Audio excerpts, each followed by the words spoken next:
Fribourg et la circulation, vaste sujet, un sujet sur lequel tout le monde a un avis, mais pas forcément des solutions. Alors les solutions, c'est à nos autorités de les proposer. Un véritable casse-tête avec de nombreux enjeux, car il faut le dire, se déplacer à Fribourg revient parfois à mener un véritable parcours du combattant. Alors, comment désengorger le centre-ville? Est-ce qu'il faut bannir les voitures ou au contraire construire davantage de parkings, privilégier la mobilité douce et piétonne? Tous les partis ne sont pas d'accord à ce propos. Pour en débattre, nous accueillons Andrea Burgener pour le PS, Myriam Balmer pour les Verts, Pierre-Olivier Nobs pour le centre-gauche PCS et Christophe Gier pour l'UDC. Bonsoir à vous quatre. Bonsoir. Bonsoir. Alors je me tourne tout d'abord vers vous, Pierre-Olivier Nobs. À partir du milieu de cette année 2021, vous voulez limiter la vitesse à 30 km/h dans le 3/4 des rues de la ville de Fribourg. Autant dire que vous voulez bannir les voitures du centre-ville? Alors moi je veux rien faire, c'est le conseil communal de la ville de Fribourg qui a dû déposer un plan trafic. Pourquoi ? Parce qu'on a les valeurs limites en matière de bruit qui sont dépassées malgré des investissements massifs, 6 millions pour 11-12 km de phono-absorbants. Malgré ce phono-absorbant, les valeurs limites de bruit sont toujours dépassées et donc pour les respecter, nous devons prendre des mesures à la source. La jurisprudence du tribunal fédéral place la limitation de vitesse comme une mesure à la source et donc il en va aussi de la valeur du patrimoine immobilier. Parce que, madame, si vous possédiez un immeuble à côté d'un axe sur lequel les valeurs limites sont touchées, eh bien, la valeur de votre immeuble baisserait. Donc, ce que l'on est en train de faire, c'est de faire en sorte d'augmenter la qualité de vie, d'augmenter la qualité de chalandise, améliorer les conditions du trafic et puis améliorer les conditions cadres de l'économie immobilière de cette ville. Alors, on l'entend, vous le dites, l'idée, c'est de limiter le bruit. Christophe Gier, pour l'UDC, pour vous, ça, c'est un argument, mais pas l'argument principal. Non, pour moi, effectivement, ça, c'est pas du tout un argument parce que, comme l'a dit Pierre-Olivier Nobs, la ville a investi 6 millions pour le revêtement phono-absorbant. Or, ces 6 millions, on aurait pu les brûler vu qu'avec une vitesse de 30 km/h, ce phono-absorbant sera totalement inutile vu qu'à 30 km/h, c'est le bruit du moteur qui est prépondérant dans le déplacement des véhicules. Et le bruit de roulement, qui est justement coupé par le phono-absorbant, est négligeable. Mais pourquoi pour vous, de mettre les 3/4 des rues de la ville à 30 km/h, ça convient pas? Mais aussi, c'est totalement ridicule de mettre les axes principaux à 30 à l'heure. Pour les routes de quartier, là, je suis volontiers d'accord avec eux que c'est pour le quartier, on peut mettre à 30 à l'heure, voire à 20 à l'heure pour des zones de rencontre à des points bien précis. Mais sur les axes principaux, il y a les transports publics. Je veux dire, ça va ralentir les bus. Ça va, de ce fait, les TPF devront rajouter des bus dans le réseau, ce qui aura des coûts qui étaient chiffrés par les TPF de 1,2 million par année. Et ça, c'est de nouveau des charges qui seront réparties donc entre les communes de l'agglo et notamment la ville de Fribourg qui paye plus de 60% des transports publics. Donc, c'est de nouveau des charges supplémentaires qui, à mon avis, sont totalement inutiles. Andrea Burgener, je me tourne vers vous pour le PS. Comme l'a dit Monsieur Nobs, effectivement, c'est le conseil communal qui veut mettre ces rues à 30 km/h. Quand on entend ce coût supplémentaire pour les transports publics, pour les TPF, ça c'est prévu au budget de la ville? Non, pour le moment, c'est pas prévu. Par contre, ce que nous vivons actuellement, c'est vraiment un débat sur la question quelle mobilité voulons-nous. Est-ce que nous voulons toujours aller plus vite? Est-ce que nous voulons toujours aller plus loin? Le conseil communal est de l'avis que nous avons effectivement tout entrepris pour diminuer le bruit sur les grands axes. Par contre, le phono-absorbant n'est pas suffisant. Nous avons compris. Par contre, il est effectif. Nous avons en plus aussi des voitures qui ne respectent pas les vitesses. Nous avons des axes en ville de Fribourg où l'automobiliste pense pouvoir accélérer sur le gaz dès qu'il trouve la possibilité. Nous nous opposerons à ça. Nous sommes de l'avis que la ville doit être apaisée et avec une vitesse 30. C'est un bon pas, non seulement pour la limitation du bruit, mais aussi pour la qualité de l'air. Le 30 km/h, plus que le 50, dissuade les gens d'appuyer sur le champignon, comme on dit. Non, mais vous allez-y une fois, par exemple, à la route du Jura, et vous verrez que les automobilistes, dès qu'ils voient une ligne assez droite, ils foncent. Et une limitation de vitesse avec un contrôle derrière peut quand même être efficace. Myriam Balmer, pour les Verts, cette limitation du centre des rues de la ville de Fribourg à 30 km/h, on imagine que ça plaît à l'écologiste que vous êtes? Évidemment, on soutient le conseil communal dans cette démarche. Je vois absolument pas la raison pourquoi on devrait rouler à 50 à l'heure en ville. La ville, c'est un endroit où les gens devraient se sentir bien, où il devrait avoir de la place pour tout le monde. C'est aussi prouvé, justement, là je contredis Monsieur Giller, on s'est prouvé que le trafic qui roule seulement à 30 à l'heure est plus fluide que s'il y a des voitures qui roulent à 50 à l'heure. Alors là, c'est clair que les Verts soutiennent cette démarche. Par contre, Monsieur Nobs l'a déjà dit, c'est une obligation légale. C'est pas tellement un projet où on doit se féliciter, c'est une obligation légale qu'on doit faire. Et puis là, évidemment, il y a plusieurs possibilités aussi de réagir à ce problème de nuisance. C'est d'un côté des solutions techniques justement avec le revêtement routier, mais il y aura aussi la solution d'avoir moins de trafic. Le TCS du canton de Fribourg, Éric Collomb et son président, nous a dit pour la ville de Fribourg, ce qui nous embête, c'est même pas forcément le 30 km/h où ça peut rendre service, c'est vraiment la question de la considération des automobilistes. Il disait, et je me tourne vers vous, Pierre-Olivier Nobs, on a l'impression d'être des chicaneurs, mais pas partie prenante de la mobilité. Alors il avait l'impression qu'il y a deux discours. On dit c'est une mobilité multimodale, donc il doit inclure tout le monde, mais on discute pas avec les automobilistes. Est-ce que vous entendez cette remarque et qu'est-ce que vous répondez aux automobilistes qui peuvent avoir ce sentiment ? Alors bon, je réponds tout simplement qu'il faut qu'ils lisent le rapport explicatif du PA2, du PA3, puisqu'il y a une volonté de l'agglomération fribourgeoise de privilégier les transports publics et la mobilité douce et de finalement stabiliser, voire, et c'est le credo de mon parti et c'est mon credo, baisser l'emprise du trafic automobile en ville de Fribourg. Puis ensuite, je pense que le TCS devrait apprendre à moduler son langage parce qu'il y a plusieurs types de trafic au fond. Il y a du trafic de transit. Vous savez qu'en ville de Fribourg, on a 50% du trafic qui transite. Ça veut dire qu'il traverse la commune sans s'y arrêter. Et ce trafic, bien entendu, personne ne le veut parce qu'il ne rapporte que des bouchons qui coûtent à notre économie locale, qui coûtent à notre qualité de vie, etc. Vous avez compris. Et puis, il y a le trafic pendulaire, celui qui vient, je sais pas, moi, de vos rues, travailler tous les jours en ville de Fribourg, alors qu'il pourrait aller jusqu'à Bulle ou en périphérie de Bulle et puis prendre le RER pour venir travailler en ville de Fribourg. Donc, deux catégories de trafic, Monsieur Collomb, je lui répondrai. Le trafic de transit et le trafic pendulaire, eh bien, c'est une volonté de l'agglomération. Et comme la ville de Fribourg fait partie de l'agglomération, elle applique la volonté du plan directeur.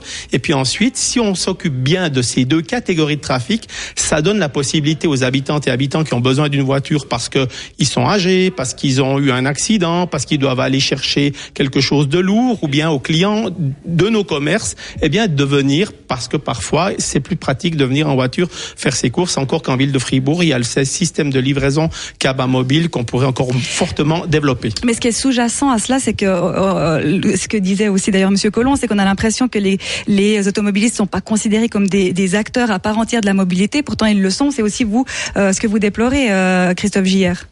Oui, exactement ça. C'est qu'on met des chicanes aux automobilistes, mais on leur propose pas d'alternative. Avant de les chicaner, on ferait mieux de leur proposer des alternatives. Ce serait quoi la bonne alternative pour vous, pour les automobilistes, aujourd'hui en ville de Fribourg ? Alors, les alternatives, ce serait, par exemple, les parkings souterrains au bourg. Ça nous permettrait de libérer de la place publique dans le quartier. Ces places seraient à disposition et des habitants et des commerçants. Ça serait une bonne solution. Et une autre solution, il a parlé des pendulaires. Monsieur Nobs a parlé des pendulaires. Je veux dire, il faudrait une fois prendre le taureau par les cornes et prendre contact avec le canton, parce que une bonne partie des pendulaires, c'est quand même les employés de l'État qui ont leur parking au centre-ville de Fribourg, bien au chaud sur leur bureau, alors qu'ils bougent pas de la journée.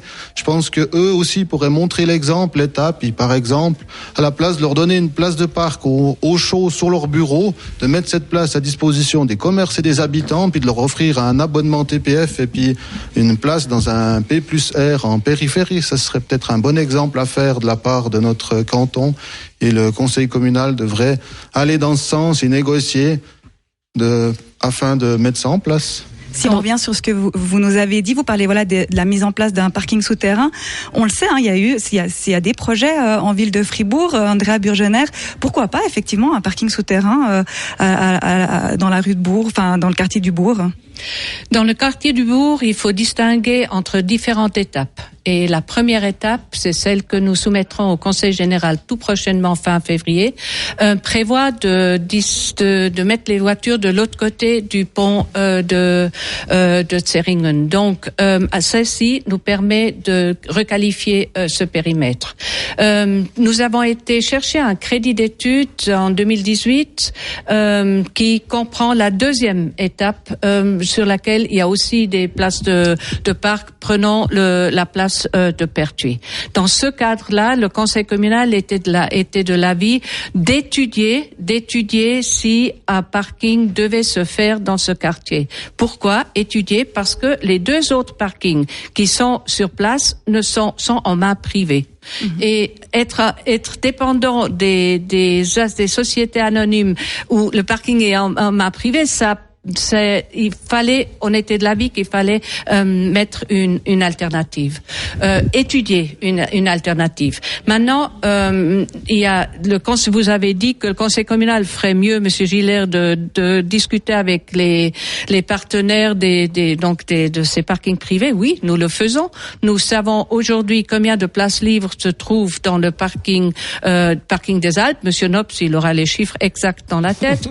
Et c'est 100 en permanence qui sont libres. Et puis du côté de la Grenette, des discussions ont lieu avec la SI Grenette. Nous sommes aussi de l'avis que assainir, agrandir le parking de Grenette sera une excellente chose. Mais puisque c'est dans les privés, nous devons chercher des alternatives. Myriam Balmer, du côté des Verts, c'est aussi une revendication que d'agrandir les parkings où vous avez encore, on le rappelle, pas de place dans ce conseil communal. Vous souhaitez avoir une place où vous arrivez avec des mesures plus ambitieuses ou nouvelles, ou c'est dans la continuité de ce qui se fait? Alors, c'est clair qu'on aimerait aller encore plus loin. Le conseil communal actuel, il a déjà fait beaucoup. Ça veut dire quoi, juste aller plus loin, assez concrètement? Je l'explique volontiers. J'aimerais revenir aussi à ce qui a été dit, que les automobilistes sont chicanés. Et puis là, je dois quand même dire, alors c'est vraiment, je trouve ça incroyable d'entendre ça, parce que il y a 2 points. Le premier, c'est, à mon avis, nous sommes dominés par la voiture dans notre pensée. Toute la planification, ça s'est amélioré les dernières années, mais et puis c'est partout en Suisse comme ça. Toute notre planification des villes est focalisée sur la voiture, la place que la voiture a besoin, et pas sur les piétons, pas sur les cyclistes, pas sur le transport public. On fait des projets, on réfléchit d'abord comment on fait la place pour la voiture, et puis après on essaye de rajouter encore les autres mesures. Ça, c'est quelque chose qui a déjà changé un petit peu avec le conseil communal actuel. On aimerait évidemment le soutenir dans cette démarche, et puis aller encore plus loin, donner plus de place aux autres habitants. Justement, une nouvelle répartition de l'espace public, à notre avis, est très important. Plus de place pour les piétons, plus de place pour les cyclistes, plus de sécurité aussi. Moi, je fais que du vélo. Je transporte mes enfants partout en vélo. Et puis, je dois dire, des fois, on doit faire attention. Et puis, à mon avis, ça devrait être l'inverse. C'est la priorité à ceux qui sont pas dangereux pour les autres, et puis qui sont en plus, c'était le deuxième point que je voulais aussi dire, la droite est toujours pour la liberté individuelle dans le choix de tout. Là, Monsieur Giller, vous avez le choix, vous pouvez toujours choisir le vélo, le bus, les pieds. Alors, je suis désolée, mais vous dites c'est l'État qui doit vous soutenir dans votre choix de transport. Ça, je comprends pas du tout. Il y a vraiment, si vous prenez le vélo, c'est vraiment le transport le plus efficace dans ce moment en ville. On le sent, vous êtes très réticente à avoir les voitures en ville. Alors dans ce cadre-là, vous le dites, faut aller encore plus loin que ce que le conseil communal a fait jusqu'ici. On l'a entendu récemment, Lausanne se donne jusqu'à 2030 pour carrément bannir les voitures à essence de son centre. Pourquoi pas la même chose à Fribourg? Alors c'est un projet ambitieux. Par contre, de remplacer justement toutes les voitures en essence avec des voitures en électricité, ça résout encore pas le problème. Le problème, c'est la quantité de voitures aussi qui prend beaucoup de place dans les quartiers, dans la ville où on pouvait se promener, où on pouvait faire ses achats, où on pourrait avoir plus de qualité de vie. Et puis là, justement, de juste remplacer une technologie avec l'autre, ça va dans le bon sens, mais c'est pas la seule solution. Moi, je peux juste dire sur mon bureau, j'ai une offre d'un bureau pour aiguiller la ville de Fribourg pour arriver à une neutralité carbone d'ici l'entour de 2030-2040. Donc, il y a différentes manières d'arriver à la neutralité carbone. Il y a un élément, c'est le trafic individuel motorisé, mais bien entendu, il y a toute la politique énergétique, mais c'est pas le sujet d'aujourd'hui. J'aimerais dire que je suis vraiment d'accord avec Madame Balmer par rapport à la problématique de l'espace public. Et c'est exactement ce que nous avons fait, que le Conseil communal a fait, parce que j'ai fait calculer des ordres de grandeur l'été dernier. On a 300 000 mètres carrés qui sont destinés à la voiture et au stationnement en ville de Fribourg. C'est un ordre de grandeur. On en a 180 000 pour les transports publics et 30 000 pour les vélos. Et 180 000 c'est pour les piétons, excusez-moi, et 30 000 pour les vélos. Donc on voit en effet que l'espace public est réparti de manière inégale entre le trafic motorisé individuel et puis les vélos et les piétons. Et c'est exactement ce que nous avons fait en traçant ces 6,5 km de pistes cyclables, en prenant des présélections de voitures, parfois dans des carrefours, en supprimant des voies de voitures. On a commencé à partager l'espace avec des bandes cyclables. Et puis demain, ce que nous allons continuer à faire, bien entendu, c'est transformer ces bandes cyclables en pistes cyclables et dans un bon partenariat avec la politique d'aménagement. Il y a énormément à faire. Aujourd'hui, on a reconquis des espaces pour la mobilité douce. Demain, avec les projets que Madame Burgener a et qu'on soutient, bien entendu, pour le bourg, pour la gare, etc., eh bien, c'est d'énormes espaces de mètres carrés que le conseil communal va reconquérir pour la mobilité douce, la qualité de vie, la qualité commerciale, etc., et bien sûr, la sécurisation et des continuités cyclables, des pistes cyclables. Andrea Burgener pour le PS. Encore une fois, pour relever ce point-là, il y a vraiment un très grand taux de motorisation dans le canton de Fribourg. C'est aussi lié à son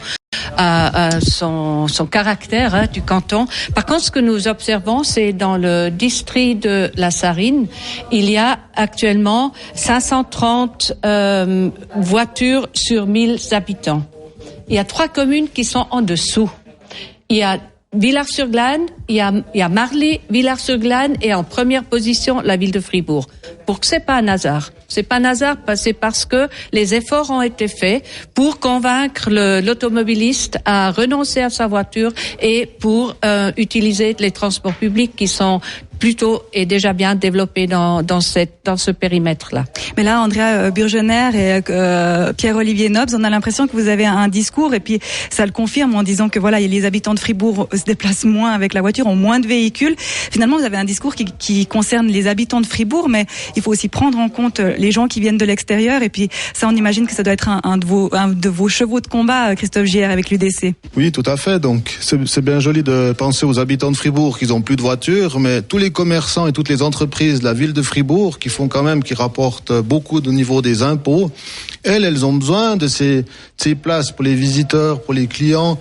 Moi-même, patron d'entreprise en ville de Fribourg, quand j'ai vu le 30 à l'heure, je me suis dit, je vais perdre 1 heure par semaine, c'est pas viable. Je veux dire, c'est des choses qu'il faut. Puis libérer l'espace public, je pense qu'alors on est tous d'accord là-dessus, mais en faisant des parkings souterrains, en agrandissant les parkings souterrains existants, ça permet justement de libérer de la place en surface. Les automobilistes tourneront plus, ils iront directement dans le parking souterrain, comme c'est le cas par exemple en ville de Berne. On se pose pas la question, on arrive à l'entrée de la ville, il y a une liste des parkings avec le nombre de places disponibles. Ça nous aiguille directement où on veut. On peut se parquer en périphérie, on peut se parquer au centre. On arrive au centre à 50 à l'heure. Ça fonctionne bien. La ville de Berne, c'est souvent cité comme exemple. Je veux dire, tout fonctionne bien. Les routes principales sont à 50 à l'heure. Il y a des parkings souterrains. Les habitants ont des places, les visiteurs ont des places, les commerçants ont des places, et puis ça fonctionne. Il y a peut-être Myriam juste, Balmer. ouais, merci. Il y a peut-être juste une question de la priorisation en fait. À mon avis, il faut vraiment en premier maintenant investir dans le transport public, dans les autres transports justement plus écologiques et aussi plus social, je dirais, ou plus agréable pour la population de la ville. Avec la gratuité pour tous, par exemple, pour les transports publics. Par exemple, aussi avec une densification de, par exemple, 7 minutes et demie, une cadence de 7 minutes et demie des bus, etc. Et puis après, on peut aussi, c'est une mesure qu'il faut y réfléchir, la mobilité combinée. Pour ça, on peut peut-être revenir au sujet aussi que vous avez discuté avant. Pour ça, je pense que la fusion, elle est inévitable si on veut planifier justement des park and ride, par exemple, à la frontière de la ville. C'est beaucoup plus simple si on a une commune et puis on peut discuter de ces projets au sein de cette commune.